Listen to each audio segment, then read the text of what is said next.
Aujourd'hui, je vais mettre dans les mains de quelqu'un une machine à tatouer et elle va tatouer pour la première fois. Alors bien sûr, on est en confinement, donc ce sera pas un humain, ce sera une magnifique peau synthétique, donc elle pourra pas se plaindre. Donc on a pris juste un motif qu'on a trouvé sur internet, c'était vraiment pour faciliter et accélérer la procédure, on n'a pas fait un dessin très compliqué. La demoiselle va tatouer une pivoine et on va voir comment elle se débrouille alors que c'est son tout premier tatou. Alors on a tout préparé, ça c'est le motif de base qu'on a trouvé sur notre ami Pinterest.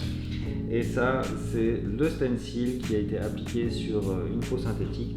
Donc les peaux synthétiques, c'est vraiment juste du silicone qui doit faire, je sais pas, 4-5 mm d'épaisseur. Mais voilà, la procédure est identique que sur peau humaine. Donc on a aussi préparé tout le matos. La vaseline, le caps, les aiguilles, la machine, l'alimentation, l'encre et bien sûr le savon pour nettoyer un petit peu la peau synthétique.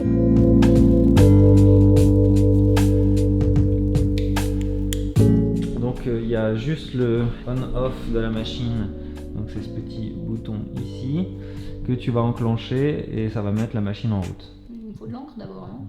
Oui, c'est un détail.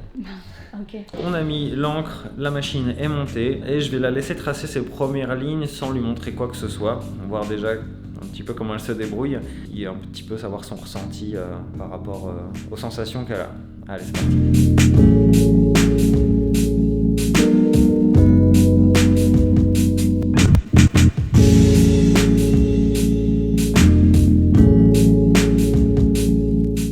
Ça avait bien commencé et puis il y a eu des petites faiblesses de poignet.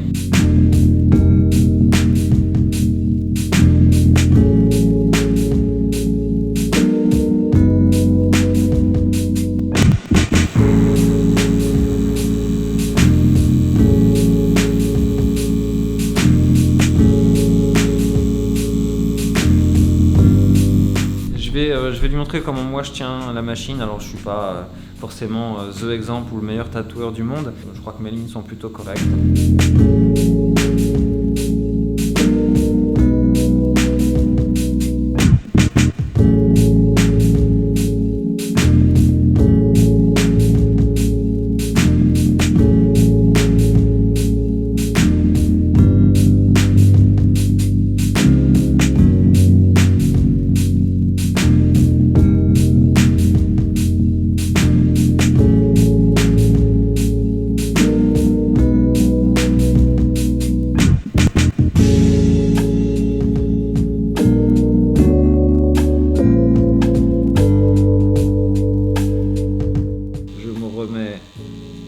À l'endroit où je dois rentrer ma ligne.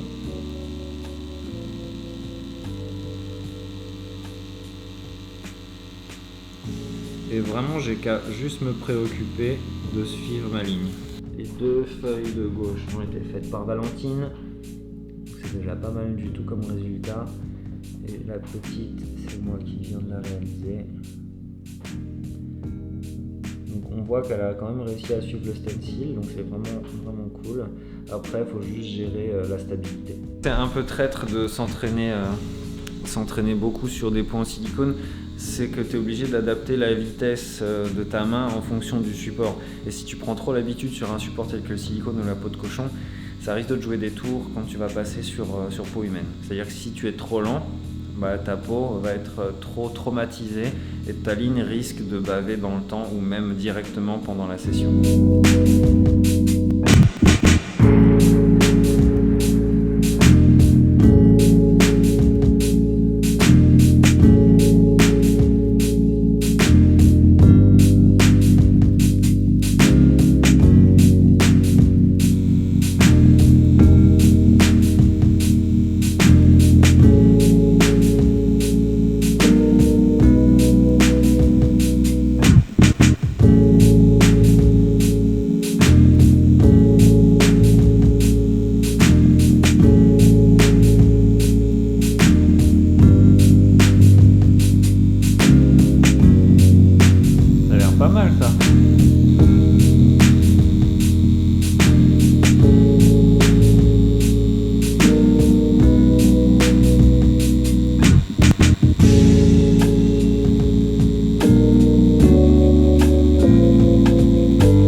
Bon, bah, les tracés sont terminés, ça a l'air pas mal du tout.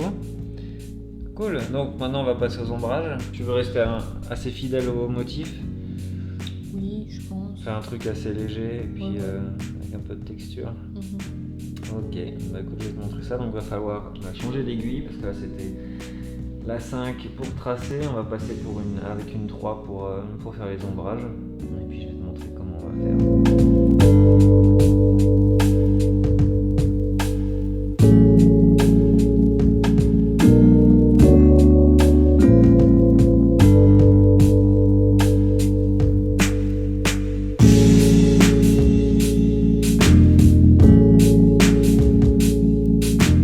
Bon et voilà, la pivoine est terminée sur peau synthétique. Ça a été assez long puisqu'on a fait combien? 3 jours fois 2 à 3 heures par session. Donc en gros entre 7, 8 heures, 9 heures peut-être de tatou pour une fleur. Bon, c'est une première, je trouve que le résultat il est vraiment très très clean pour une première pivoine. Il faut savoir que là c'est un projet assez compliqué pour un tout premier tatou, même sur peau synthétique. On commence plutôt avec soit des petits lettrages ou des petites formes à remplir ou des petits motifs tout noirs. Là on commence avec quand même un motif assez complexe.